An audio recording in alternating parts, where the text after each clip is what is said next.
इसमें क्या है कि देखिए मैं बताता हूँ, पब्लिक ना बेवकूफ नहीं है, वो चाहे जितना मर्जी किसी को भी पसंद कर ले, लेकिन जब आप गाना अच्छा बनाओगे, अच्छी क्वालिटी लेके आओगे, तो पब्लिक भी चाहेगी कि भोजपुरी का नाम ऊपर होए, वो 100% चाहेगी। और वो गाना ऑलरेडी अगर अच्छा बना है तो भोजपुरी, देखिए कितने सारे गाने आते हैं, आपने 100, 150, 200 गाने एक महीने के अंदर उससे भी ज्यादा निकल जाते हैं, हर चैनल पे निकलते हैं, लेकिन आप सबका कलर देखोगे ना एक जैसे ही है।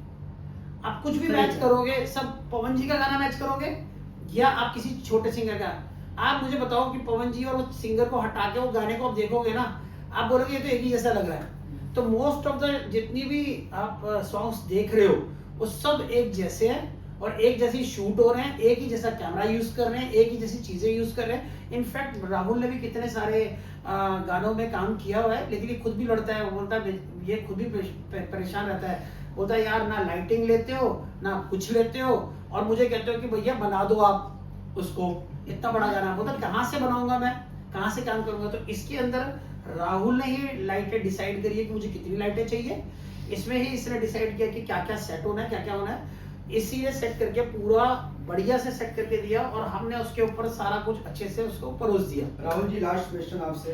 हाँ। आप डीओपी है इस गाने के और आपने भोजपुरी इंडस्ट्री में सभी स्टारों के साथ काम किया है लगभग जी।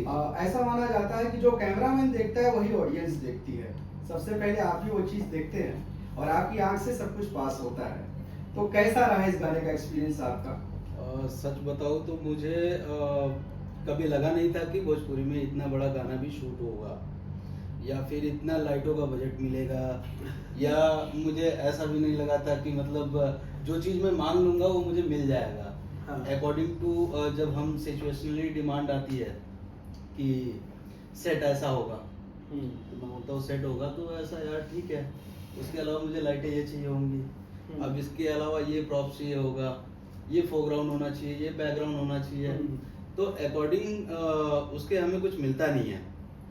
और खास करके भोजपुरी इंडस्ट्री में तो एकदम से नहीं मिलता है। आप देखेंगे तो वही फार्म हाउस दिखते हैं आपको, एक ही फार्म हाउस, आपको एक ही जैसा सब कुछ, वही बंदे डेली उसी फार्म हाउस में शूट कर रहे हैं, तो वो आपको कितना अलग दे देंगे शूट करके। भोजपुरी का जो थीम है सबका सेम मिलता जुलता होता है, लेकिन आपका जो सॉन्ग आया था ना लाल घाघरा, आपने पूरा भोजपुरी का थीम ही चेंज कर दिया।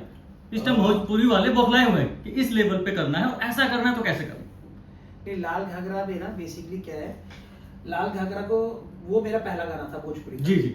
हाँ, तो अब उसके अंदर में मेरे को बार बार ये बोल रहे कि नहीं भैया बजट नहीं है, पैसा नहीं है, सारे गाने बोला बहुत पैसे नहीं है तो क्या करना है। फिर वो उसमें थे बद्री जी, पहले वो थे सारे गाँव में, अभी नहीं है वो जी।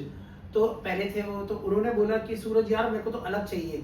अब पवन जी, अब पता नहीं, मुझे ये नहीं पता, उससे पहले मैंने पवन जी के कोई गाने बहुत सारे देखे नहीं। पवन जी ने अपने मुंह से मेरे को बोली थी कि मेरा ना पिछले 3-4 साल से ना कोई बढ़िया हिट नहीं हो रहा।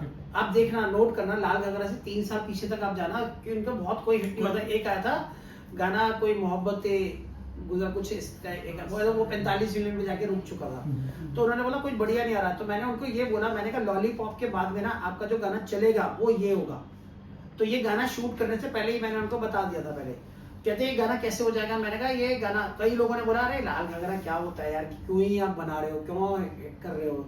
मैंने कहा आप देखते जाओ, इसकी जो लोकेशन थी, इसका सब कुछ, जो पीछे लाइटें लगी है, मिर्ची लाइट आप देख रहे हो, पूरी सजाई मैंने थी खड़े होके अपने 10 लड़कों के साथ में। मैंने कहा ऐसे ऐसे लगाओ, इसको ऐसे सेट करो, तो उसमें हमने बहुत ज्यादा काम किया था। लाल घाघरा पे मैंने ज्यादा काम किया था, इनफैक्ट मैं आपको बता रहा हूँ, इस पे मैंने कम काम किया है, लेकिन तब भी क्योंकि हमारे को अब पता लगेगा कि भोजपुरी के अंदर में कितनी जल्दी कैसे कैसे सब कुछ सेट करना है, कैसे लोगों को लाना है, तो हमने पहले से प्लान कर लिया था। तो लाल घाघरा के अंदर में क्या हुआ कि जब उन्होंने पूरा सारा कुछ सेट कर लिया, और इस बार पवन जी आए भी ऑन टाइम थे, ठीक है ना। तो लाल घाघरा में ऑन टाइम आए थे, वो मेरे शूटिंग से पहले ही मैंने उनको बुलाया था कि आप 8 बजे आना, और वो 5 बजे आ गए थे, और 5 बजे आके वो देखते ही उन्होंने। मेरा भी पहला गाना था, मतलब बिल्कुल ऐसा लगा नहीं, क्योंकि ऑलरेडी पवन जी तो मैं तो फर्स्ट टाइम मिली थी, तो उनका तो आपको पता ही है एक और ही अलग होता है। मैं तो डरी भी थी, पर जब हमने एक साथ में काम किया, मतलब बहुत ही मतलब कंफर्ट जोन था। मेरा उस दिन जन्मदिन था, हाँ सर का बर्थडे भी था, बर्थडे रात को लगना था, और पवन जी ने खुद केक मंगवा के फिर हाँ मेरा केक कटवाया था, और सब वहाँ पे करीब थे, हमारी यूनिट थी वहाँ पर करीब 450 लोग थे। 450 लोग वहाँ पे काम कर रहे थे एक्चुअल में। मैं कोई भी नंबर ऐसा नहीं बताता हूँ आपको कि उसमें ये लगे कि भैया हाँ भैया 1500 लोग थे, ऐसा कुछ नहीं है। वहाँ 450 के करीब लोग थे, क्योंकि हमने खाना करवाया था वहाँ पे सबका, तो 3 जगह खाना लगा था वहाँ पे। तो यहाँ पे भी हम करीब थे अगले दिन वाले जो भी गाना आने वाला है सेकंड वाले में हम करीब थे 350, 350 क्योंकि डांसर्स थे उसमें करीब 150 के करीब। तो ऐसा मतलब लाल घाघरा इसीलिए थोड़ा हिट हुआ और इसीलिए थोड़ा वो चला, क्योंकि उस पर भी काफी मेहनत हो चुकी थी। और इस गाने में भी उसके बाद मेरा दूसरा गाना था तबला खेसारी जी के साथ जो आया हाँ था। वो दूसरा गाना था। फिर उसके बाद ये रहा जुम्मा चुम्मा, फिर वो लॉलीपॉप एक गाना, फिर उसके बाद अब ये रहा। अब उसके बाद में अब जो 20-25 दिन बाद आएगा वो आप देखने वाले हो। आप उसके बाद फिर खुद यहाँ पे डबल होने वाले हो यहाँ पे।